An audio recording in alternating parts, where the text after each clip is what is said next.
It is less than 2 weeks for the midterm elections in the United States to be held, and voters are sounding off about their issues ahead of these polls. The country's #1 issue seems to be inflation.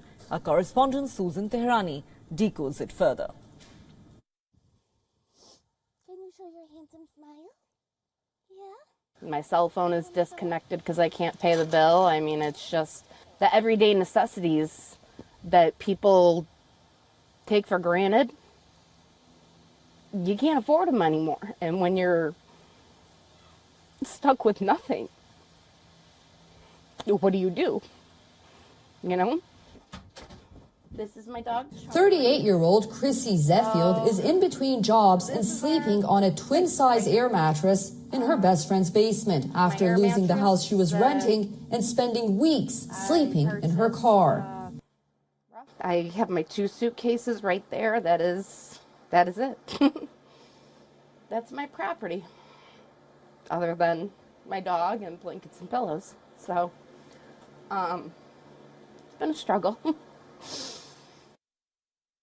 Her financial hardships have made spending time with her 11-year-old twins nearly impossible, as she struggles to spend money on gas to pick them up from their father's house.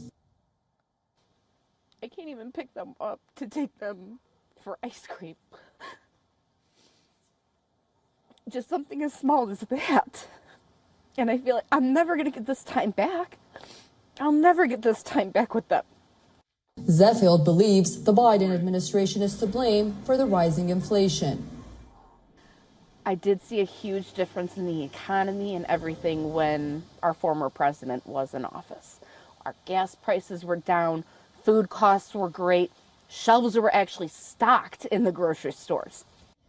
A recent Pew Research poll found that 79% of Americans said the economy will be very important to their voting decisions. Inflation statistics have undercut the Democrats' warning against so-called MAGA Republican extremists and their threats to things like reproductive rights and democracy. President Biden recently said that the first bill he would sign, should Democrats keep control of Congress, would be one on abortion rights.